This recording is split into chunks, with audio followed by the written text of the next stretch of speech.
Gembala yang baik. Kitab Nabi Yehezkiel pasal 34. Alan Houston, seorang ahli ilmu politik, melakukan penelitian arsip di sebuah perpustakaan untuk membuat sebuah buku tentang Benjamin Franklin, salah satu tokoh yang paling banyak dipelajari dalam sejarah Amerika. Houston menemukan sesuatu yang luar biasa, yaitu ada 47 surat yang ditulis oleh kepada dan tentang orang hebat itu. Tiada yang pernah melihat surat-surat ini sebelumnya. Tiada yang tahu surat-surat ini pernah ada. Profesor Houston menghabiskan 2 tahun untuk memverifikasi keasliannya dan memeriksa isinya. Lalu menerbitkannya di sebuah jurnal sejarah, disertai dengan esai yang ia tulis.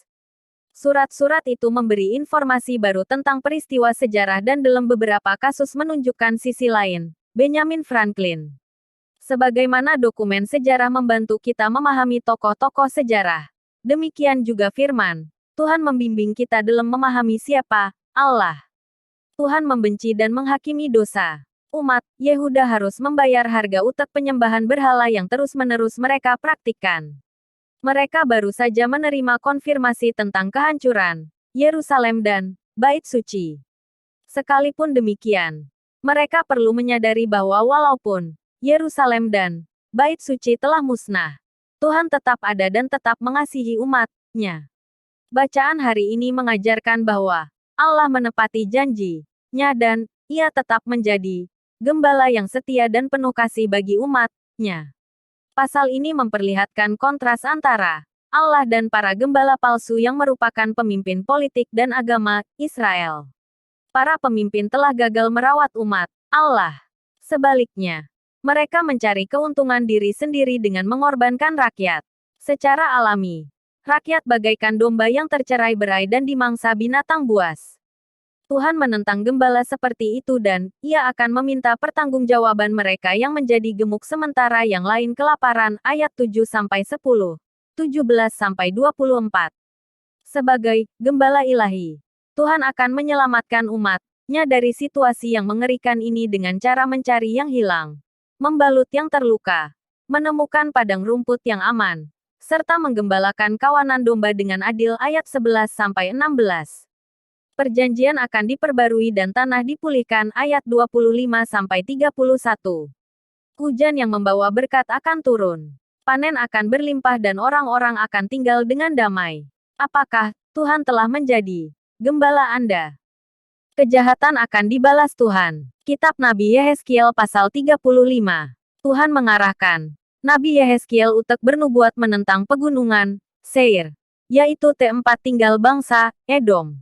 Mengapa Tuhan menjadikan Edom sebagai target penghukuman-Nya? Edom itu wakil dari semua musuh Israel yang ingin mengambil alih tanah yang diwariskan kepada bangsa Israel. Edom dipilih untuk dihukum karena sejarah panjang permusuhannya dengan orang Israel.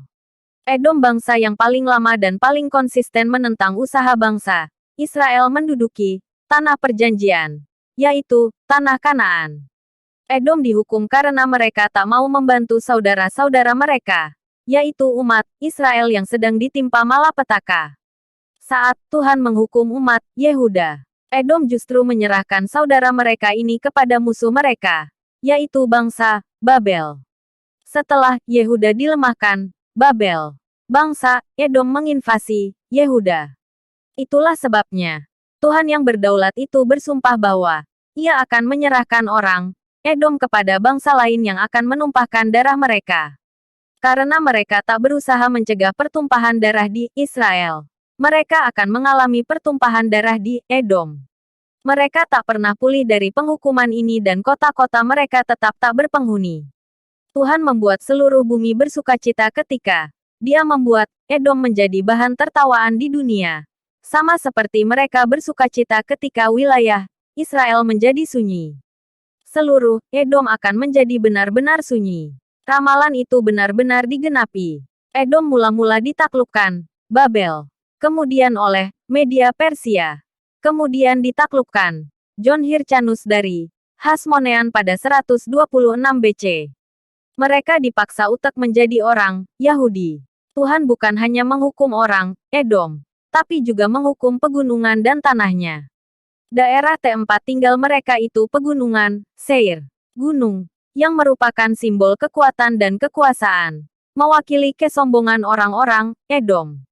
Mereka berpikir bahwa mereka akan terluput dari mara bahaya. Walakin, keinginan orang Edom untuk mencelakai orang Israel justru berbalik pada diri mereka sendiri.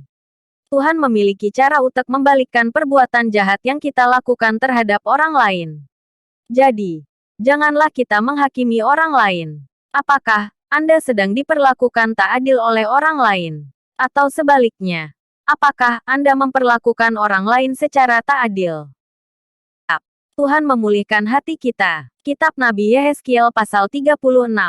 Tuhan mengingatkan umat-Nya bahwa dosa mereka yang mengerikan membuat mereka dibuang ke Babel ayat 17-18.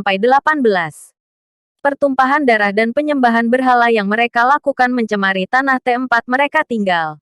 Sehingga Allah yang kudus tak dapat lagi tinggal bersama umat-Nya. Walakin, kenyataan bahwa umat-Nya tinggal di pengasingan juga menodai nama suci Tuhan di antara bangsa-bangsa ayat 20-21.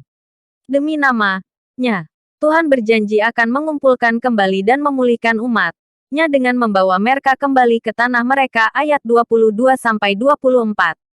Walakin, tiada gunanya membawa umat Tuhan untuk kembali ke negeri itu bila hidup mereka tak dibersihkan dari praktik penyembahan berhala ayat 25. Pembersihan ini takkan bertahan lama bila mereka tak diubah secara radikal ayat 26-27. Jadi, Tuhan berjanji untuk mengubah hati mereka dengan membuang hati mereka yang keras dan penuh dosa, lalu menggantinya dengan hati yang baru. Selain itu, Tuhan berjanji untuk menempatkan Roh-Nya sendiri di dalam batin umat-Nya sehingga mereka benar-benar dapat mematuhi ketetapan dan hukum-Nya. Restorasi umat Allah sama sekali tak mungkin bisa terjadi jika tiada transformasi seperti itu. Setelah hati bangsa itu diubah, Allah berjanji untuk memulihkan mereka sepenuhnya ayat 28-30.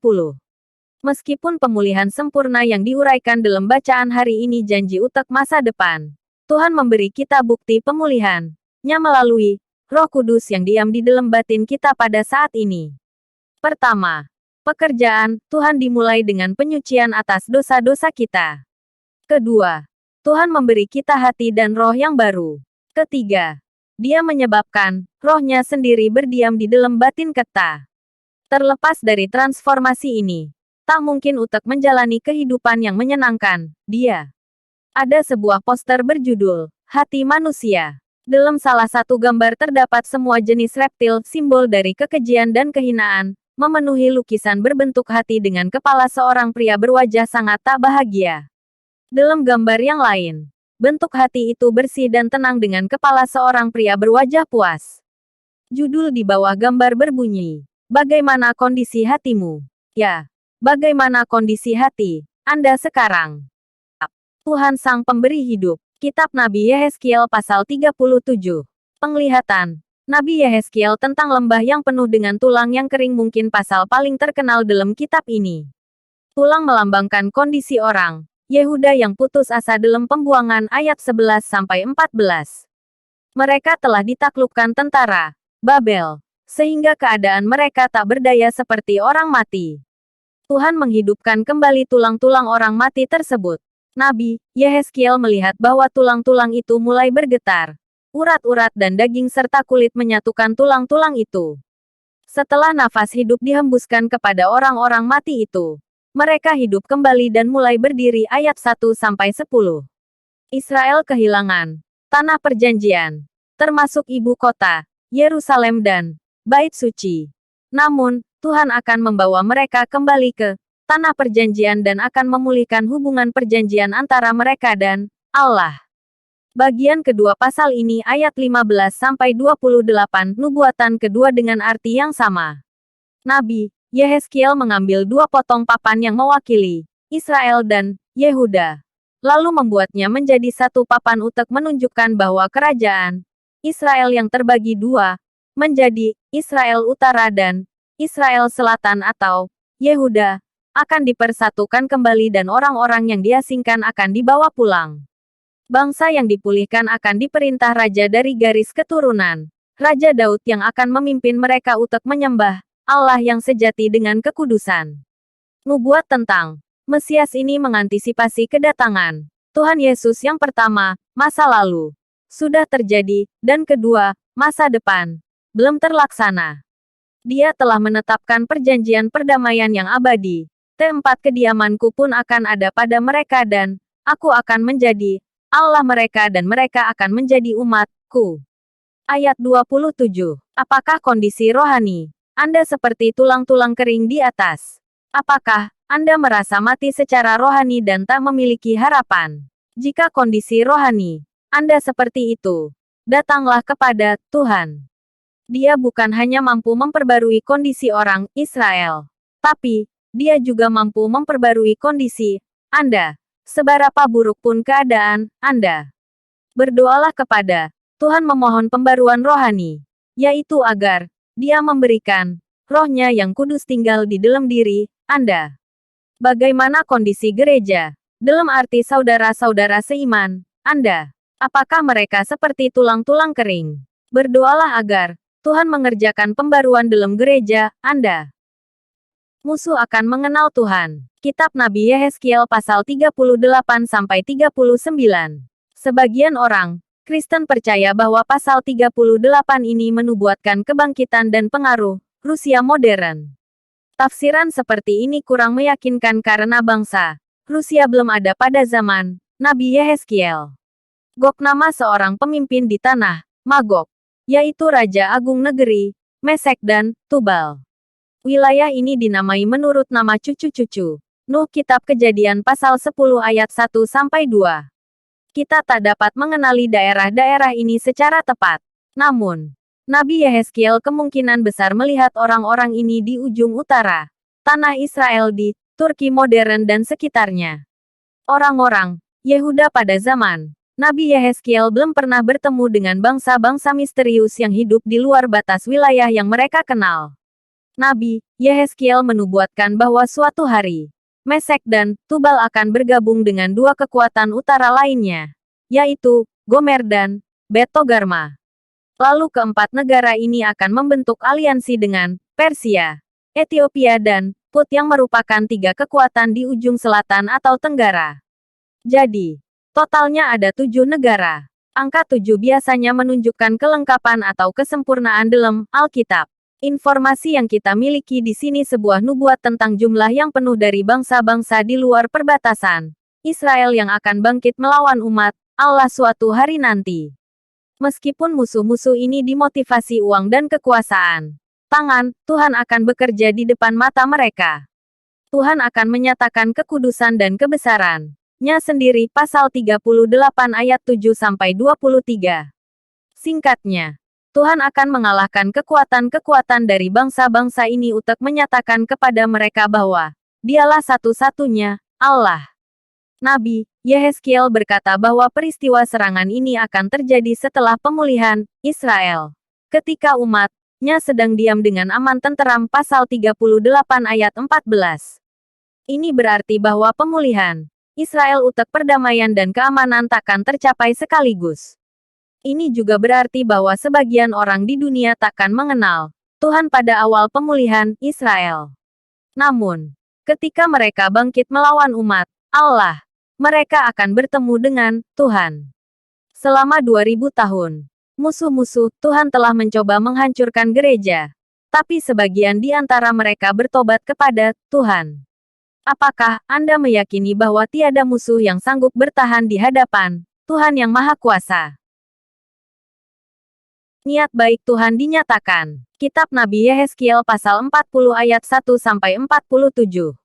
Kitab Yehezkiel dimulai dengan penglihatan tentang kemuliaan Allah pasal 1, lalu mengisahkan kepergian kemuliaan Allah pasal 8-11, dan berakhir dengan penglihatan lain tentang kemuliaan Allah pasal 40-48.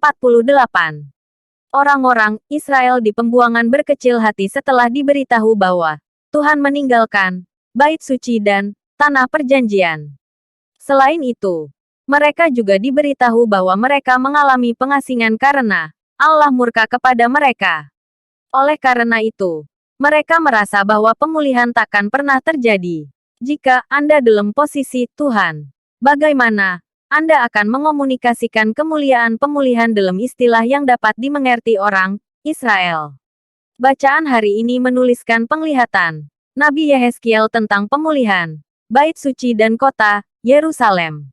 Nabi Yehezkiel menubuatkan berdirinya sebuah Bait Suci yang baru yang akan mengembalikan kemuliaan zaman Raja Salomo ke dalam pikiran orang-orang buangan. Sebagian orang meyakini bahwa suatu hari, bangsa Israel akan membangun sebuah Bait Suci di Gunung Sion. Tepat seperti yang diungkapkan Nabi Yehezkiel dalam pasal 40-48. Sebagian orang tak setuju dengan tafsiran ini karena menganggap penglihatan Nabi Yehezkiel sebagai metafora atau kiasan yang tak dimaksudkan untuk diartikan secara hurufiah. Selain itu, ukuran Bait Suci itu tampak bersifat simbolis. Kompleks Bait Suci berbentuk kubus yang sempurna. Tak seperti Bait Suci pada zaman Raja Salomo. Tak pernah ada perintah kepada umat Yehuda yang pulang dari pembuangan untuk membangun Bait Suci seperti yang digambarkan Nabi Yehezkiel, dan mereka tak pernah dihukum karena tak membangun Bait Suci seperti apa yang dilihat Nabi Yehezkiel. Melalui penglihatan itu, Allah menggambarkan kemuliaan pemulihan dalam istilah yang akrab bagi orang Yehuda. Tuhan berbicara dalam bahasa yang dapat mereka mengerti untuk meyakinkan mereka tentang niat baik-Nya. Tuhan tahu kapan saat yang tepat untuk memulihkan keadaan kita. Saat Anda berkecil hati karena merasa ditinggalkan Tuhan, yakinilah bahwa tak selamanya Anda ditinggalkan. Saat Anda merasa bahwa Anda telah jauh dari Tuhan, segeralah mengaku dosa dan mendekat kepada-Nya. Dia akan mengampuni segala dosa Anda dan menyucikan Anda dari segala kejahatan. Surat pertama Rasul Yohanes pasal 1 ayat 9. Bagaimana keadaan Anda sekarang? Berkat Allah mengalir ke seluruh bangsa. Kitab Nabi Yehezkiel pasal 40 ayat 48 sampai pasal 42 ayat 20. Bait Suci sangat penting bagi bangsa Israel karena Bait Suci mencerminkan kehadiran Allah di tengah umat Israel serta mengungkapkan adanya perjanjian antara Allah dan umat-Nya. Bait Suci itu pusat ibadah nasional. Bait Suci melambangkan kasih dan kesetiaan Allah serta mengingatkan umat Tuhan bahwa mereka harus bertanggung jawab untuk menaati Allah serta menjalin relasi dengan Dia. Bait Suci mengingatkan umat Allah akan zaman keemasan pada masa pemerintahan Raja Daud dan Raja Salomo. Karena umat Yehuda telah mengejar berhala-berhala palsu dan menajiskan Bait Suci, maka Allah membiarkan Bait Suci dihancurkan musuh. Setelah Nabi Yehezkiel berada di pembuangan, ia sudah tak punya kesempatan untuk melayani di Bait Suci yang asli di Yerusalem.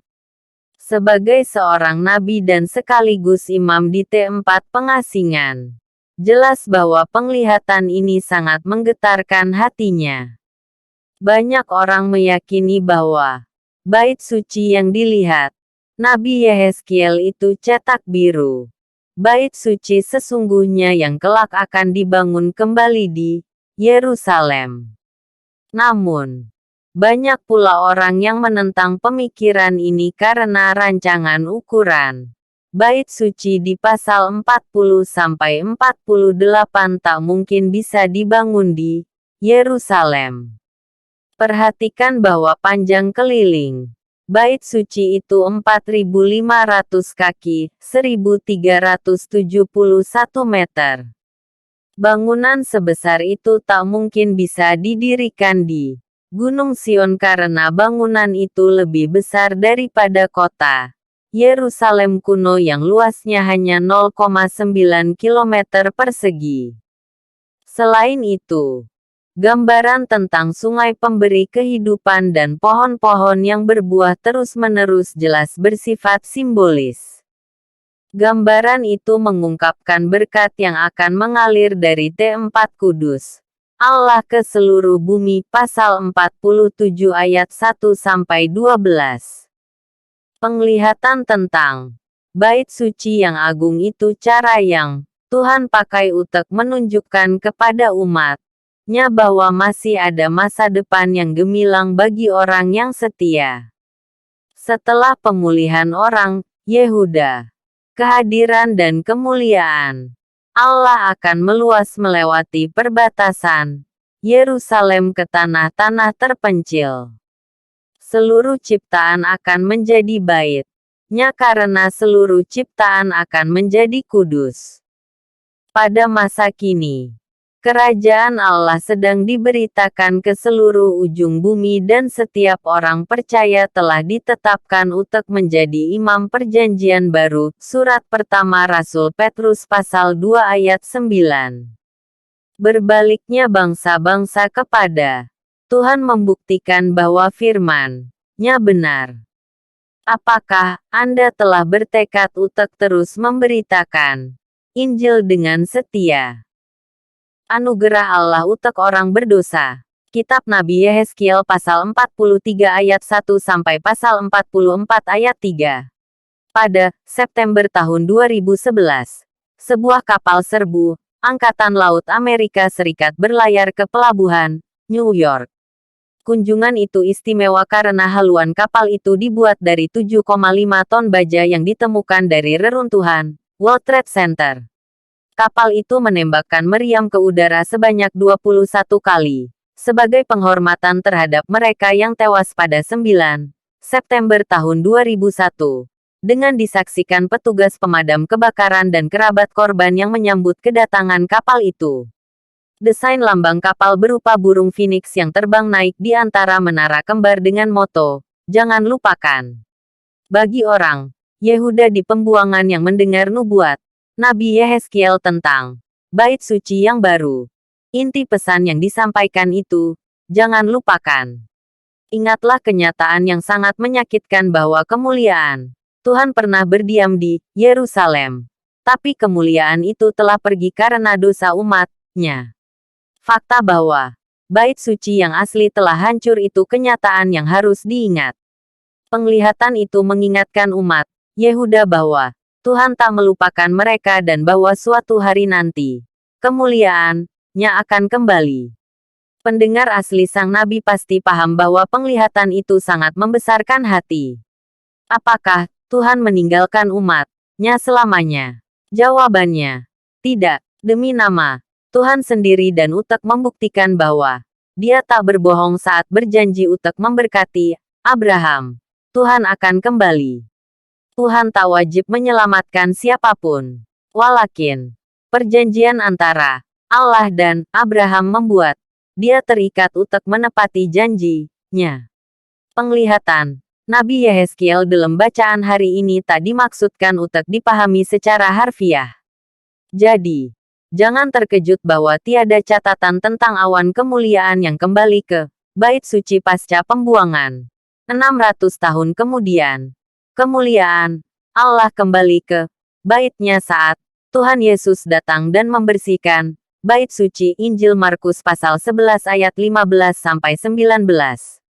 Tindakan Tuhan Yesus itu menunjukkan penghukuman Tuhan atas orang-orang yang tak mau bertobat dalam komunitas yang dipulihkan serta menyinggung pekerjaan-Nya membersihkan kita dari dosa. Hidup Anda telah dipulihkan kematian dan kebangkitan Tuhan Yesus. Jangan kembali ke kebiasaan lama. Anugerah Allah itu amat berharga, tak murahan. Apa yang hendak Anda lakukan untuk mewujudkan penghargaan terhadap anugerah Allah itu? Hidup untuk Tuhan. Kitab Nabi Yehezkiel pasal 44 ayat 4 sampai pasal 45 ayat 17. Pada tahun 1938, ada seorang anak laki-laki di Queensland, Australia, yang membawa pulang sebuah batu berwarna kusam yang ditemukannya tergeletak di lereng bukit. Keluarga memutuskan untuk menggunakan batu itu untuk palang pintu tempat mereka tinggal selama 10 tahun. Kemudian, seorang pembuat perhiasan yang mengenali nilai batu itu membelinya, lalu memolesnya sehingga dikenal sebagai Bintang hitam Queensland. Batu safir bintang terbesar di dunia sebelum ditemukannya batu safir, bintang Adam yang ukurannya lebih besar. Batu bintang itu sekarang dipasang di atas emas putih dengan 35 berlian di sekeliling tepi bintangnya. Safir 733 karat 146,6 gram ini dianggap sebagai salah satu permata terindah di dunia. Walaupun batu permata di atas sangat menakjubkan, kemuliaan Tuhan jauh lebih luar biasa. Saat menyaksikan kemuliaan Tuhan memenuhi bait suci yang baru, Nabi Yehezkiel jatuh tertelungkup dan menyembah Tuhan. Setelah kemuliaan, Tuhan melewati gerbang timur. Gerbang itu menjadi suci sehingga tak boleh menjadi jalan umum dan akan ditutup. Pasal 44 ayat 1-3. Ketaatan yang mencemari perjanjian. Misalnya membawa orang asing yang tak bersunat hati dan daging ke dalam bait suci, takkan ditoleransi. Pasal 44 ayat 7-9 karena sunat simbol fisik dan spiritual dari keanggotaan umat Israel. Petunjuk bagi orang Lewi dan imam dalam tatanan ibadah baru menekankan perlunya hati yang murni saat datang ke hadirat Allah. Para pemimpin agama harus mengajar umat tentang perbedaan antara yang kudus dan yang tak kudus, yang najis dan yang tahir. Pasal 44 ayat 23. Mereka harus memberi contoh yang baik dan model hidup suci. Dalam segala hal, mereka harus bertindak dengan integritas yang cermat dan komitmen pada kebenaran. Raja atau penguasa tak boleh mengulang eksploitasi dan ketakadilan yang membangkitkan hukuman Tuhan. Para pemimpin diperintahkan untuk melindungi hak milik semua warga negara dan mereka diingatkan bahwa sebenarnya tanah milik Tuhan. Sama seperti bait suci tak menunjuk pada bangunan, tapi menunjuk pada semua orang percaya. Demikian pula imam bukan hanya beberapa orang terpilih, tapi semua orang percaya. Kita masing-masing bertanggung jawab untuk memupuk kebenaran dan kemurnian dalam setiap bidang kehidupan kita. Apa yang Anda yakini sebagai tanggung jawab Anda kepada Tuhan? Persembahan korban dari Raja Sejati. Kitab Nabi Yehezkiel pasal 45 ayat 18 sampai pasal 47 ayat 12. Salah satu hal yang dibicarakan dalam bacaan hari ini mengenai persembahan korban di bait suci dalam penglihatan Nabi Yehezkiel. Di pasal 40, Nabi Yehezkiel melihat sebuah bait suci yang dikelilingi pelataran bagian dalam dengan 3 gerbang, masing-masing satu, di sebelah utara, selatan dan timur. Pelataran dalam ini dikelilingi pelataran bagian luar yang juga memiliki 3 pintu gerbang, masing-masing satu, di utara, selatan dan timur. Kemudian, di pasal 43 ayat 1-5, kemuliaan Tuhan kembali ke bait suci dari sebelah timur dan masuk ke bait suci melalui pintu gerbang timur juga.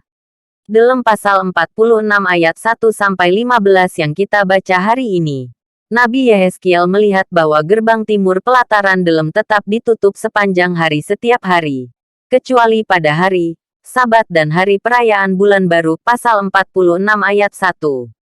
Gerbang utara dan selatan tetap buka setiap hari sehingga umat Tuhan dapat memberi persembahan harian, sedangkan pintu gerbang timur ditutup.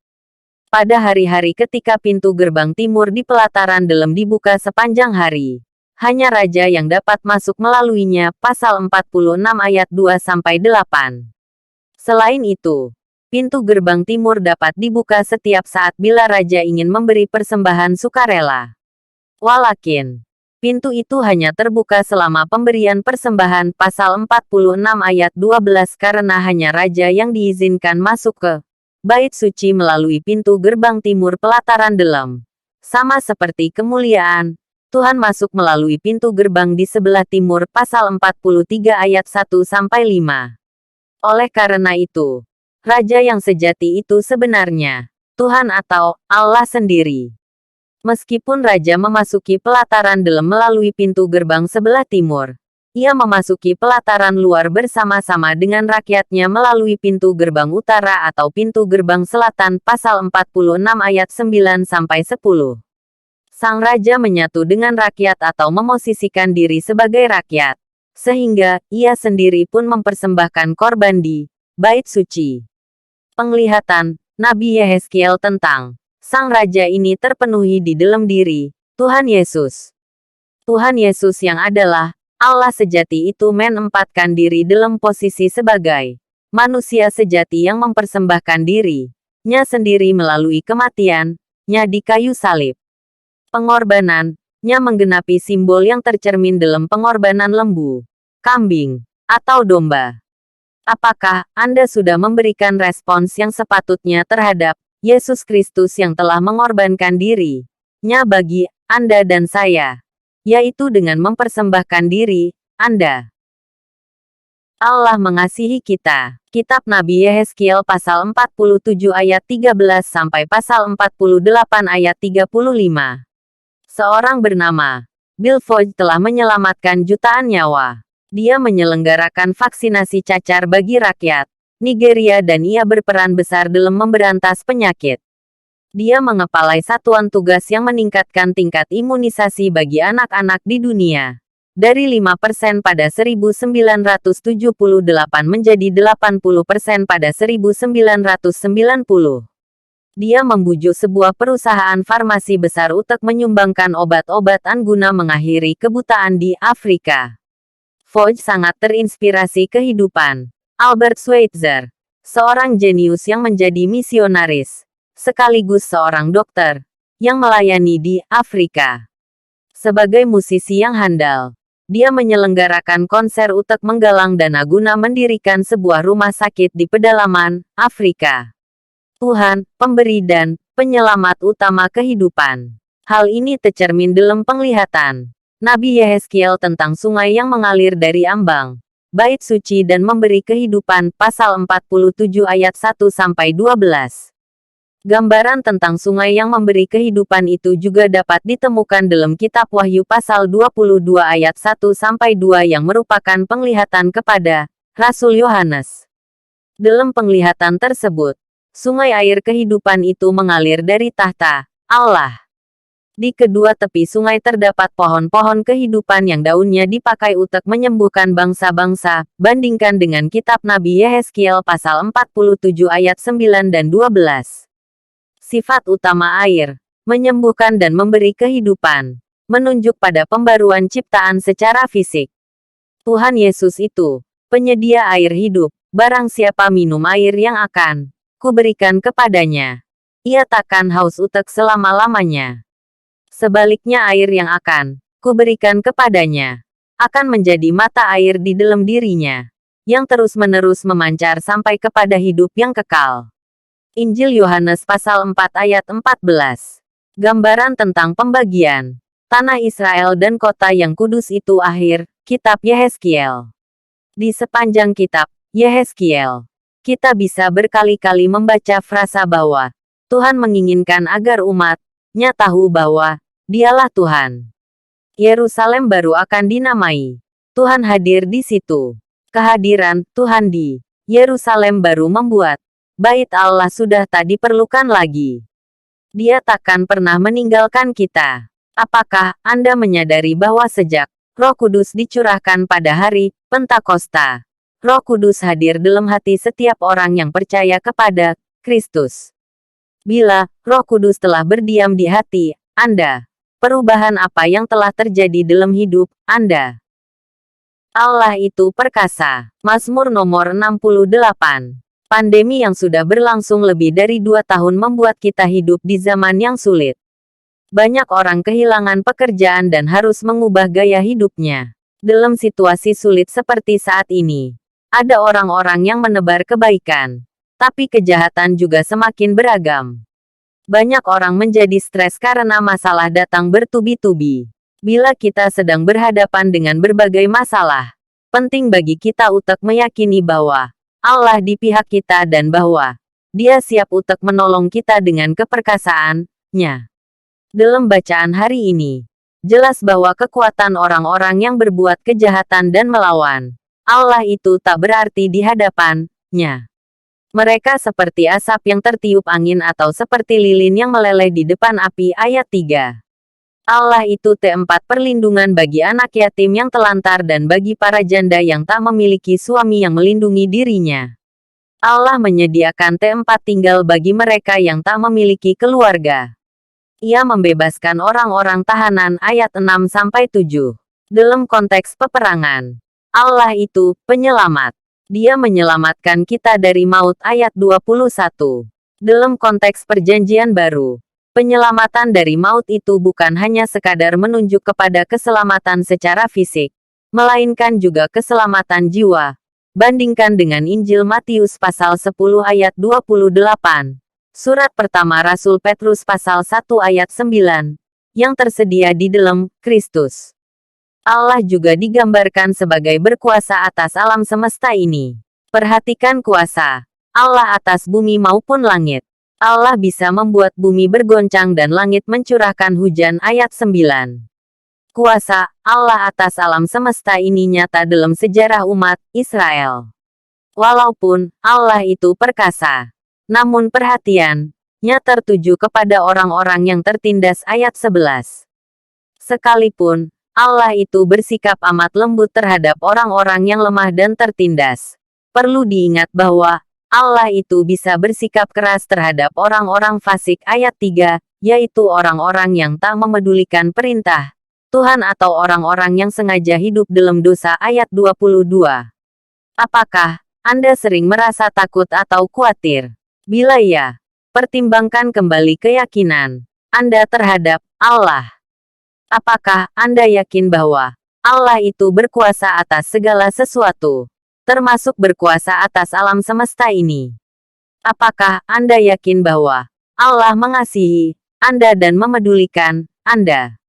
Serahkanlah segala kekhawatiranmu kepada-Nya, sebab Ia yang memelihara kamu. Surat pertama Rasul Petrus pasal 5 ayat 7. Mencari pertolongan Allah. Mazmur nomor 69. Di sepanjang masa, banyak orang merasa bahwa masalah yang mereka hadapi amat berat. Dalam bacaan hari ini, Daud memandang masalah yang ia alami seperti ia sedang tenggelam dalam rawa yang dalam dan air rawa itu sudah mencapai leher. Keadaan seperti itu keadaan yang sangat berbahaya. Dasar rawa jelas tanah berlumpur sehingga tak bisa menjadi T4 berpijak. Bila ia berusaha sendiri untuk keluar dari rawa itu, bisa saja ia justru makin tenggelam. Untuk bisa meloloskan diri, Daud memerlukan bantuan dari seseorang yang berada di T4 yang keras untuk menariknya dengan tali. Tentu saja, kondisi tenggelam di rawa yang dalam itu hanya ungkapan yang mengemukakan bahwa sang pemazmur sedang berada dalam ancaman bahaya. Dia dibenci tanpa alasan, difitnah, bahkan hendak dibunuh ayat 2-5. Dalam keadaan sulit seperti di atas, sikap Daud itu teladan yang patut untuk kita tiru. Pertama, Daud masih memikirkan kepentingan orang lain. Janganlah mendapat malu oleh karena aku orang-orang yang menantikan Engkau, ya Tuhan, Allah semesta alam. Janganlah kena noda oleh karena aku orang-orang yang mencari Engkau, ya Allah Israel. Ayat 7. Kedua, Daud hanya berharap kepada pertolongan Tuhan saja ayat 8-19. Ketiga, keluhan Daud ditujukan kepada Tuhan, bukan kepada teman atau keluarga. Tiada petunjuk bahwa Daud ingin melakukan pembalasan dengan tangannya sendiri, melainkan dia menyerahkan pembalasan itu kepada Allah. Ayat 20-26. Bagi Daud, ikut menghukum orang yang sedang dihukum, Allah pun kesalahan yang patut mendapat hukuman. Jadi, bagi Daud, Allah itu adil sehingga ia akan menghukum orang yang bersalah ayat 27-29, tapi Allah itu penuh kasih sehingga ia bisa menjadi T4 berlindung ayat 30. Walaupun Mazmur nomor 69 ini bernada keluhan, respons akhir pemazmur bersifat positif, yaitu memuji Allah dan mengucap syukur kepada-Nya ayat 37. Bagaimana Anda bersikap saat Anda berada dalam situasi yang sulit dan berbahaya? Apakah Anda tetap berharap kepada Allah saja? Apakah Anda telah membiasakan diri untuk mengemukakan keluhan Anda kepada Allah? Setelah masalah Anda berakhir, apakah Anda telah membiasakan diri untuk selalu merespons dengan memuji? Berharap terus kepada Tuhan. Mazmur nomor 70. Kita memerlukan Tuhan. Bukan hanya saat menghadapi persoalan berat, melainkan setiap saat. Kita tak selalu menyadari adanya ancaman terhadap diri kita.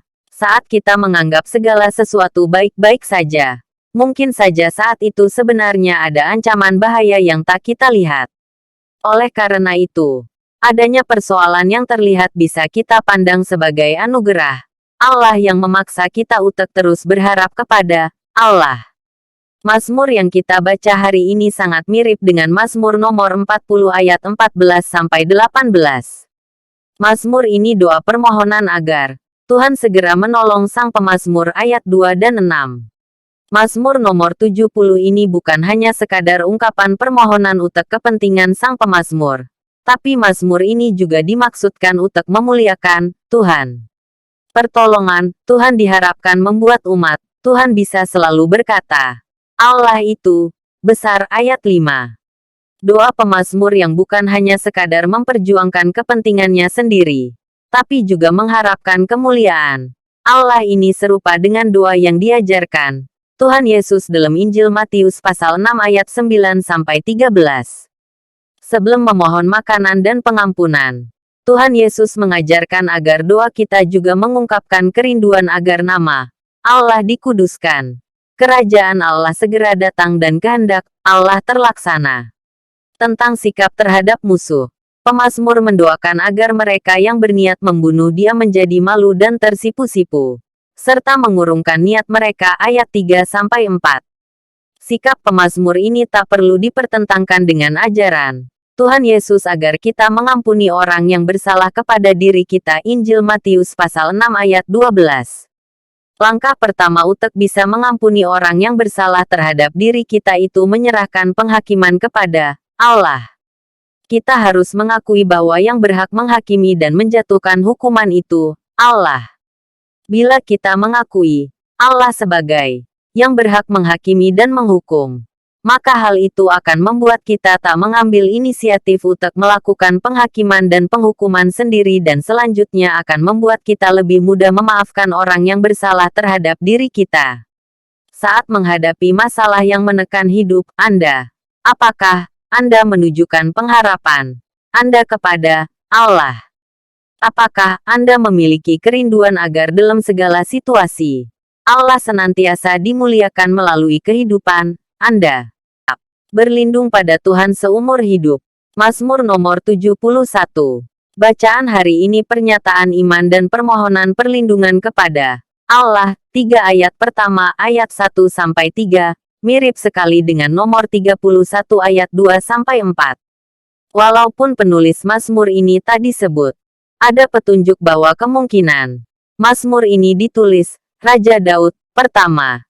Istilah gunung batu dan kubu pertahanan, ayat 3 itu istilah umum dalam peperangan. Sehingga kedua istilah itu amat penting bagi Daud yang telah biasa berperang sejak masa muda. Kedua, penyebutan gambus dan kecapi sangat wajar bagi Daud yang merupakan seorang musikus. Ketiga, jelas bahwa pemazmur seorang yang beriman sejak masih kecil ayat 17 bahkan berada dalam lingkungan beriman sejak dalam kandungan ayat 6, dan ia tetap beriman sampai masa tua ayat 9 dan 18. Mengingat bahwa pemazmur yang sudah tua itu sedang menghadapi bahaya ayat 10-11, ada kemungkinan bahwa mazmur ini ditulis Raja Daud saat ia melarikan diri akibat pemberontakan Absalom, putranya. Selama hidupnya, Daud selalu berlindung pada Allah, bukan hanya saat masih muda saat dia masih menjadi panglima perang Israel, tapi juga setelah dia menjadi tua dan menjadi raja Israel. Di masa tuanya pun, dia terus menghadapi berbagai pergolakan yang membuat dia harus terus berlindung kepada Tuhan. Hidup kita itu seperti perlombaan lari jarak jauh. Pergumulan yang harus kita hadapi akan selalu muncul seumur hidup kita. Baik anak-anak, orang muda, orang dewasa, maupun orang yang berusia lanjut, masing-masing memiliki pergumulan. Seluruh umat beriman di sepanjang sejarah semuanya, tanpa terkecuali, menghadapi pergumulan yang memaksa kita untuk terus berlindung pada Allah. Pergumulan kita tak pernah berhenti karena iblis selalu berusaha mencari kesempatan untuk menjatuhkan iman orang percaya. Surat pertama Rasul Petrus pasal 5 ayat 8. Bila kita tak berlindung pada Allah, iman kita pasti akan gugur. Masa pandemi yang sudah berlangsung sejak 2,5 tahun yang lalu itu telah membuat banyak orang kehilangan iman. Sebelum pandemi, kebersamaan umat dalam gereja menjadi seperti pagar yang melindungi umat Tuhan. Saat pandemi, mungkin tiada orang yang memperhatikan diri kita. Bila kita tak terbiasa mencari perlindungan pada Tuhan, taklah mudah untuk tetap mempertahankan iman. Saat menghadapi pergumulan, apakah Anda telah membiasakan diri untuk selalu datang berlindung pada Tuhan? Doa untuk Putra Raja, Mazmur nomor 72. Walaupun nama Salomo disebut sebagai penulis Mazmur ini, ada tradisi yang menganggap Mazmur ini sebagai doa Raja Daud untuk Salomo yang ia ucapkan sebelum ia meninggal. Lalu doa ini ditulis Salomo, bandingkan dengan ayat 20. Jadi, dalam Mazmur ini, Raja Daud mendoakan agar Salomo, anaknya, bisa memerintah dengan adil dan membawa damai sejahtera bagi rakyat, rakyat miskin ditolong dan para pemeras dihukum. Doa ini dikabulkan, Tuhan. Salomo dikenal sebagai raja paling bijaksana di sepanjang sejarah. Kebijaksanaannya membuat kerajaan Israel amat dihargai negara-negara lain pada masa itu. Pada masa Raja Salomo, tiada raja yang berani menantang untuk berperang dengan kerajaan Israel. Karya Raja Salomo yang paling agung itu keberhasilannya mendirikan bait suci yang sangat megah di Yerusalem. Kesuksesannya membangun dan memimpin negara membuat banyak pemimpin negara seperti Ratu Sheba datang untuk melakukan studi banding. Pada zaman Raja Salomo, kerajaan Israel mencapai puncak kemakmuran yang tak pernah tercapai lagi di masa selanjutnya dalam sejarah Israel. Kitab kedua Tawari pasal 9 ayat 22. Sekalipun demikian, patut disayangkan bahwa keberhasilan memerintah dengan bijaksana itu tak disertai pengendalian hawa nafsu, sehingga ia memperistri banyak perempuan asing yang menggerus kesetiaannya kepada Allah. Mazmur yang kita baca hari ini mengingatkan para orang tua untuk menyediakan waktu guna berdoa bagi kesuksesan anak-anak mereka. Dalam sejarah, banyak orang yang akhirnya berhasil menjadi pemimpin Kristen yang agung setelah melewati berbagai godaan dan tantangan karena didoakan sejak masih berada dalam kandungan oleh orang tua mereka. Para orang tua Kristen harus menyadari bahwa mendoakan anak itu lebih penting daripada menyediakan kemewahan. Walakin, perlu diingat pula bahwa kesuksesan itu bukan hanya berarti kaya atau berkuasa. Sukses yang sejati mencakup kesetiaan untuk melakukan kehendak Allah. Apakah Anda telah menyediakan waktu untuk berdoa dengan setia bagi keluarga Anda dan khususnya bagi anak-anak Anda? Doa Raja Daud ini juga mengingatkan kita untuk mendoakan para pemimpin di negara kita. Apakah Anda telah membiasakan diri untuk berdoa bagi para pemimpin negara agar mereka bisa memerintah dengan adil dan bijaksana sehingga membawa kemakmuran bagi seluruh rakyat? Jangan salah menilai kesuksesan. Mazmur nomor 73. Sesungguhnya, Allah itu baik bagi mereka yang tulus hatinya. Bagi mereka yang bersih hatinya. Ayat 1. Sayang, banyak orang salah mengerti mengenai kebaikan Allah. Mereka beranggapan bahwa Allah itu baik kalau Dia memberi kesehatan, kekayaan, kekuasaan dan kepopuleran. Orang yang sakit, miskin, tak memiliki kuasa atau jabatan, serta tak populer dianggap sebagai belum mengalami kebaikan Tuhan. Pandangan semacam itulah yang membuat Asaf merasa iri saat melihat orang fasik, atau tak memedulikan Tuhan, tampak sehat, gemuk dan seperti tak pernah merasa susah, padahal mereka jahat dan sombong. Asaf merasa cemburu karena Allah seperti tak menghargai kesalehannya. Pandangan Asaf berubah setelah sudut pandangnya berubah. Dia mulai memandang dari sudut pandang Allah. Asaf, seperti manusia pada umumnya, hanya melihat apa yang terlihat saat ini. Walakin, Allah melihat jauh. Sesungguhnya, orang fasik yang tampak sukses itu berada dalam posisi yang berbahaya. Kesuksesan mereka hanya bersifat sementara. Kesudahan mereka itu kebinasaan, ayat 16-19. Perubahan sudut pandang itu memunculkan pengakuan. Siapa gerangan ada padaku di sorga selain Engkau? Selain Engkau tiada yang kuingini di bumi. Sekalipun dagingku dan hatiku habis lenyap, gunung batuku dan bagianku tetaplah Allah selama-lamanya, ayat 25-26. Perubahan sudut pandang ini penting bagi kehidupan seorang Kristen. Bila pandangan kita negatif terhadap Allah, kita takkan bersemangat menjalankan tanggung jawab kita sebagai anak-anak Allah.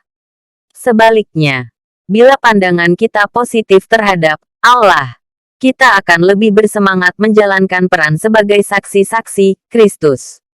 Sesudah pandangannya berubah, Asaf mengatakan, "Tapi aku suka dekat pada Allah.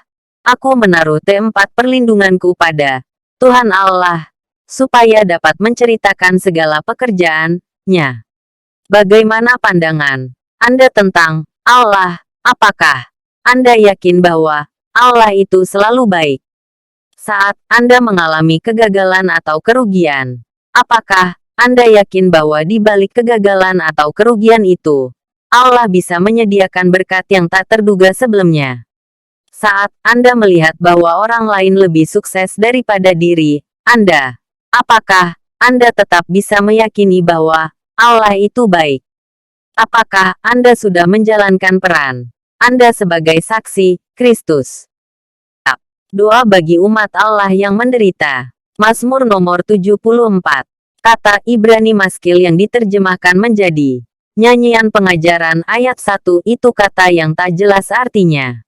Dalam Alkitab terjemahan lama, kata itu diterjemahkan menjadi karangan. Sedangkan dalam Alkitab versi mudah dibaca, kata itu diterjemahkan menjadi nyanyian. Versi Alkitab yang terbuka menerjemahkan kata itu sebagai nyanyian perenungan. Mazmur ini berisi permohonan agar Allah mengingat umat-Nya yang menderita akibat serangan tentara Babel yang telah menghancurkan kota Yerusalem, ayat 1-11. Pemazmur mengingat bahwa Allah telah menyelamatkan umat-Nya pada masa lampau serta melakukan berbagai perbuatan besar, ayat 12-17. Perbuatan Allah di masa lalu itu menjadi dasar bagi pemazmur untuk bertanya sampai kapan Allah akan membiarkan umat-Nya menderita, ayat 10-11, dan memohon agar Allah bertindak untuk menolong umat-Nya, ayat 18-23. Penderitaan umat Allah itu tak hanya terjadi pada masa penyerangan Babel, tapi juga terjadi berulang-ulang di sepanjang sejarah sampai pada masa kini, walaupun dengan tingkat keparahan yang berbeda-beda. Menurut majalah Christianity Today, pada tahun lalu 2021 terdapat lebih dari 1.000 orang Kristen dibunuh karena iman mereka. Lebih dari 1.000 orang Kristen ditahan dan lebih dari 600 gereja diserang atau ditutup. Sejak Open Door melakukan penelitian pada tahun 1992, Korea Utara selalu menduduki peringkat pertama sebagai negara paling berbahaya bagi orang Kristen. Walakin, sejak Taliban mengambil alih kekuasaan di Afghanistan pada Agustus tahun 2021, Afghanistan menduduki peringkat pertama. Perubahan peringkat yang tajam belakangan ini bukan hanya terjadi di Afghanistan, tapi juga di Myanmar, dari peringkat 18 ke 12 Qatar, dari peringkat 29 ke 18 Kuba, dari peringkat 51 ke 37, dan Indonesia, dari peringkat 47 ke 28. Perenungan akan penderitaan umat Allah pada masa lampau dan penderitaan umat Kristen pada masa kini di berbagai T4 mengingatkan akan tanggung jawab gereja untuk meningkatkan doa agar Allah bertindak dan membuat perubahan. Di satu sisi, kita harus yakin bahwa Allah bisa memakai penderitaan sebagai sarana untuk membuat umat-Nya menjadi lebih baik dan lebih bergantung kepada Tuhan. Di sisi lain, kita harus ingat akan tanggung jawab kita untuk berdoa syafaat bagi saudara-saudara kita yang menderita. Apakah Anda, sebagai pribadi maupun sebagai gereja, sudah tekun berdoa syafaat Allah pembela umat-Nya? Mazmur nomor 75-76. Dalam bacaan hari ini, tiada petunjuk tentang konteks historis Mazmur yang kita baca, sehingga kita bisa menganggap konteks kedua pasal ini sebagai konteks umum yang bisa diterapkan pada peristiwa yang memiliki kemiripan. Tampaknya, konteks Mazmur 75 itu kondisi yang tak stabil, bumi goncang dengan semua penduduknya. Nomor 75 ayat 4. Alkitab Bahasa Indonesia Sehari-hari. Kondisi itu disebabkan karena terdapat ketakadilan. Selain itu, terdapat orang yang suka membual, jahat dan sombong. Nomor 75 ayat 5-6. Sebenarnya, kondisi seperti itu ada di sepanjang zaman, yang menjadi pengharapan umat Tuhan bahwa suatu saat, Allah akan datang untuk menghakimi secara adil. Saat itu, para pembual, orang jahat dan orang yang sombong akan direndahkan dan menerima hukuman. Sebaliknya, orang yang baik dan rendah hati akan ditinggikan. Nomor 75 ayat 3 dan 7-9. Keadilan Allah itulah yang membangkitkan rasa syukur dan mendorong umat Allah untuk mewartakan karya Allah. Nomor 75 ayat 2 dan 10-11. Di Mazmur 76, pemazmur menggambarkan Allah sebagai pahlawan gagah perkasa yang menghancurkan musuh-musuh bangsa Israel. Perlu disadari bahwa Allah kadang-kadang membiarkan umat-Nya dikalahkan dan menderita, khususnya saat umat Allah meninggalkan Allah dan menyembah sembahan lain, yaitu dewa-dewi yang disembah bangsa asing. Walakin, saat umat-Nya berpaling kepada Allah, Allah selalu membela umat-Nya dengan cara-cara yang luar biasa. Pembelaan Allah kepada umat-Nya yang paling dahsyat terjadi saat Dia menjatuhkan 10 tulah kepada bangsa Mesir serta saat Dia menenggelamkan Firaun dan seluruh tentara beserta kudanya ke laut. Teberau Keluaran pasal 14 ayat 23-28. Bandingkan dengan Mazmur nomor 76 ayat 7. Apakah Anda sedang memikul beban yang terlalu berat karena ada orang yang berlaku jahat, menipu, memfitnah, menjatuhkan dan membuat Anda mengalami berbagai kesulitan dalam hidup Anda? Ingatlah bahwa Anda memiliki pembela yang agung yang sanggup menolong Anda dengan cara-cara yang tak pernah Anda duga. Berharaplah terus kepada Allah dan mintalah agar Dia segera menolong dan memberi jalan keluar kepada diri Anda. Yakinilah bahwa tiada sesuatu pun yang mustahil bagi Allah. Bila Anda bisa benar-benar bersandar kepada Allah, Anda akan mengalami damai sejahtera yang berasal dari Allah. Apakah Anda berani bersandar sepenuhnya kepada kemurahan dan kuasa Allah? Hidup oleh iman. Mazmur nomor 77. Umat Tuhan harus hidup oleh iman. Bila kita hanya memperhatikan kondisi saat ini, kita akan mudah mengeluh dan kehilangan semangat. Ayat 2-5. Sadarilah bahwa kita hidup dalam dunia yang terus merosot. Walaupun teknologi berkembang terus semakin pesat, dosa telah merusak dunia ini. Saat ini, melakukan apapun terasa semakin cepat dan semakin mudah. Walakin, kejahatan, penyakit, bencana alam dan berbagai hal buruk terus bermunculan dan meniadakan kenyamanan kita. Kita tak mungkin bebas dari persoalan dan penderitaan. Untuk bisa mengatasi seluruh persoalan dan penderitaan yang kita alami, kita harus bersandar kepada pertolongan dan kekuatan Allah. Kita harus mengingat janji dan kasih setia-Nya. Kita harus meyakini bahwa Allah itu baik dan Ia bisa memakai hal-hal yang tampak buruk untuk menjadi kebaikan bagi diri kita. Kita harus mengingat pertolongan Allah yang pernah kita terima pada masa lampau supaya kita bisa meyakini bahwa Allah sanggup dan bersedia menolong kita pada masa kini. Ayat 6-21. Mengingat pengalaman kita akan memperkuat iman kita dan selanjutnya menolong kita untuk menjalani hidup dalam iman. Bila kita mengingat perbuatan Allah bagi umat Israel pada masa lampau, kegagalan umatnya untuk hidup dalam iman itu menyedihkan. Mereka telah mengalami berbagai mujizat yang luar biasa. Kisah bangsa Israel melintasi Laut Teberau itu mujizat yang tak pernah terulang di tempat lain. Pada masa kepemimpinan Musa, saat Tuhan mengutus 12 orang pemimpin Israel untuk mengintai tanah Kanaan, hanya 2 orang, yaitu Yosua dan Kaleb, yang merasa optimis bahwa mereka akan bisa menaklukkan negeri itu. Kitab Bilangan pasal 13.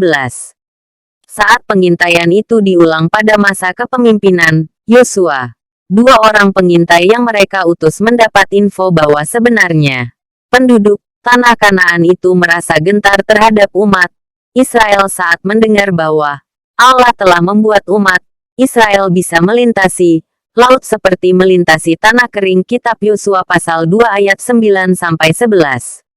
Hidup berdasarkan iman bahwa Allah yang kita sembah sanggup dan bersedia memelihara, menjaga, mencukupi umat-Nya, itu hidup yang penuh damai sejahtera. Sayangnya, tak mudah bagi kita untuk menjalani hidup dengan bersandar pada Allah yang tak kelihatan. Saat ekonomi sulit seperti saat ini, apakah Anda tetap yakin bahwa Allah sanggup dan bersedia memelihara hidup Anda? Belajar dari sejarah. Mazmur nomor 78 ayat 1-31.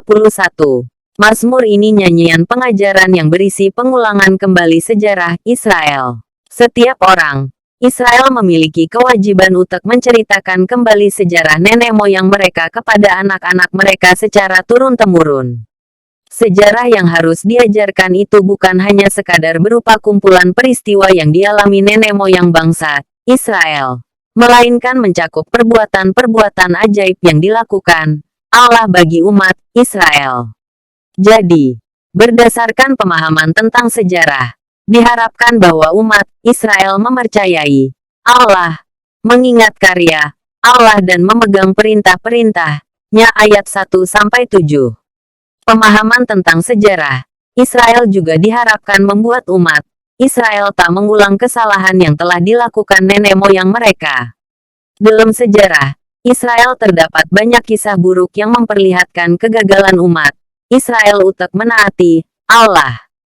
Mereka memberontak terhadap pimpinan Allah karena mereka tak berpegang pada perjanjian Allah dan tak mau menaati hukum-hukum-Nya. Mereka memberontak karena mereka tak mengingat perbuatan-perbuatan ajaib yang telah dikerjakan Allah bagi mereka. Bila mereka mengingat perbuatan Allah di masa lampau, mereka takkan merasa takut saat berhadapan dengan musuh yang tampak kuat dan menakutkan. Bila mereka mengingat perbuatan Allah yang besar bagi mereka, mereka takkan mengeluh saat tiada air atau saat mereka ingin makan daging.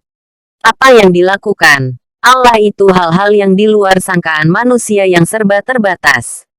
Menyaksikan kemampuan Allah memelihara umat-Nya itu kesalahan yang fatal yang sering membangkitkan murka Allah dan membuat Allah bertindak untuk menghukum mereka. Ayat 8-31. Pemeliharaan Allah terhadap umat-Nya seharusnya membuat mereka bersyukur. Mereka sering bersungut-sungut karena mereka tak bisa bersyukur atas kecukupan yang telah Allah berikan kepada mereka. Pada masa kini pun, banyak orang yang tak bisa bersyukur atas berkat Allah yang telah mereka terima. Allah menghendaki agar umat-Nya bergantung kepada Allah hari demi hari dengan keyakinan akan pemeliharaan Allah. Ketakpuasan muncul saat kita menuntut Allah memberikan apa yang kita inginkan dan kita tak bersyukur atas kecukupan yang telah kita terima. Apakah Anda bisa bersyukur atas apa yang Anda miliki saat ini? Apakah Anda percaya bahwa Allah pasti akan mencukupi kebutuhan Anda? Kemurahhatian Allah. Mazmur nomor 78 ayat 32-72. Umat Allah sering tak menyadari pilihan Allah terhadap diri mereka itu didasarkan pada kemurah hatian Allah, bukan karena kebaikan diri kita. Dalam hal bangsa Israel, jelas bahwa apa yang telah Allah perbuat bagi mereka itu sangat luar biasa. Dari keadaan sebagai budak di Mesir, mereka dibebaskan dan menjadi bangsa yang merdeka. Bangsa Mesir yang hendak terus menahan mereka dihukum Tuhan dengan 10 tulah yang dahsyat, yang berpuncak pada pembunuhan anak sulung bangsa Mesir. Mereka dituntun Allah untuk melintasi laut seperti melintasi tanah yang kering. Sedangkan bangsa Mesir yang hendak menyusul mereka ditenggelamkan sampai mati. Allah mengusir bangsa-bangsa yang mendiami tanah Kanaan serta membagi-bagi tanah Kanaan sebagai tanah pusaka bagi umat Israel. Sekalipun apa yang dilakukan Allah bagi umat Israel itu amat baik dan luar biasa, umat Israel sering tak bisa bersyukur dan mengomel serta memberontak terhadap perintah Allah. Mereka berulang-ulang murtad dan berkhianat dengan menyembah ilah-ilah lain, sehingga membuat Allah sakit hati dan Allah membiarkan mereka dikalahkan dan ditawan musuh-musuh mereka. Perlu diingat bahwa bila umat Israel bisa dikalahkan dan ditawan musuh-musuh mereka, hal itu bukan disebabkan karena Allah telah kalah dan tak sanggup melindungi umat-Nya, tapi karena Allah hendak menghukum dan mendidik umat-Nya. Bila umat Allah sadar, bertobat dan mencari Allah, Allah selalu mengampuni mereka dan menolong mereka karena Allah itu penyayang dan murah hati. Pada masa kini pun, banyak orang percaya yang tak mengerti tentang kemurahhatian Allah. Kita perlu menyadari bahwa keselamatan yang bisa kita peroleh di dalam Kristus itu sama sekali bukan didasarkan pada jasa atau kebaikan kita, melainkan semata-mata hanya didasarkan pada kemurahhatian Allah. Oleh karena itu, sangat tak masuk di akal bila kesulitan atau penderitaan yang dialami umat Allah pada masa pandemi ini membuat kita berontak dan menyalahkan Tuhan, apalagi bila kita lalu meninggalkan Tuhan. Sebagai manusia, kita semua ikut menderita pada masa pandemi ini, dan hal itu disebabkan karena kita hidup di dunia yang berdosa. Kita boleh memohon pertolongan Tuhan, tapi kita tak boleh menyalahkan Tuhan. Apakah Anda masih bisa bersyukur atas kemurahhatian Tuhan pada masa pandemi ini? Kemurahhatian Allah. Mazmur nomor 78 ayat 32-72. Umat Allah sering tak menyadari pilihan Allah terhadap diri mereka itu didasarkan pada kemurahhatian Allah, bukan karena kebaikan diri kita. Dalam hal bangsa Israel, jelas bahwa apa yang telah Allah perbuat bagi mereka itu sangat luar biasa. Dari keadaan sebagai budak di Mesir, mereka dibebaskan dan menjadi bangsa yang merdeka. Bangsa Mesir yang hendak terus menahan mereka dihukum Tuhan dengan 10 tulah yang dahsyat, yang berpuncak pada pembunuhan anak sulung bangsa Mesir. Mereka dituntun Allah untuk melintasi laut seperti melintasi tanah yang kering, sedangkan bangsa Mesir yang hendak menyusul mereka ditenggelamkan sampai mati. Allah mengusir bangsa-bangsa yang mendiami tanah Kanaan serta membagi-bagi tanah Kanaan sebagai tanah pusaka bagi umat Israel.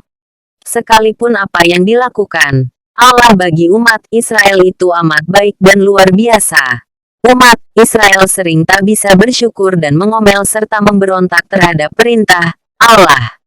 Mereka berulang-ulang murtad dan berkhianat dengan menyembah ilah-ilah lain, sehingga membuat Allah sakit hati dan Allah membiarkan mereka dikalahkan dan ditawan musuh-musuh mereka.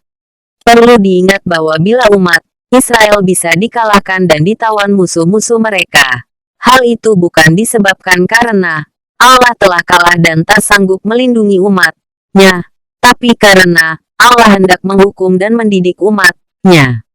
Bila umat Allah sadar, bertobat dan mencari Allah, Allah selalu mengampuni mereka dan menolong mereka karena Allah itu penyayang dan murah hati. Pada masa kini pun, banyak orang percaya yang tak mengerti tentang kemurahhatian Allah. Kita perlu menyadari bahwa keselamatan yang bisa kita peroleh di dalam Kristus itu sama sekali bukan didasarkan pada jasa atau kebaikan kita, melainkan semata-mata hanya didasarkan pada kemurahhatian Allah. Oleh karena itu, sangat tak masuk di akal bila kesulitan atau penderitaan yang dialami umat Allah pada masa pandemi ini membuat kita berontak dan menyalahkan Tuhan, apalagi bila kita lalu meninggalkan Tuhan.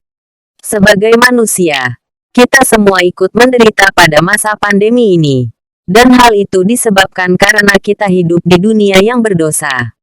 Kita boleh memohon pertolongan Tuhan, tapi kita tak boleh menyalahkan Tuhan.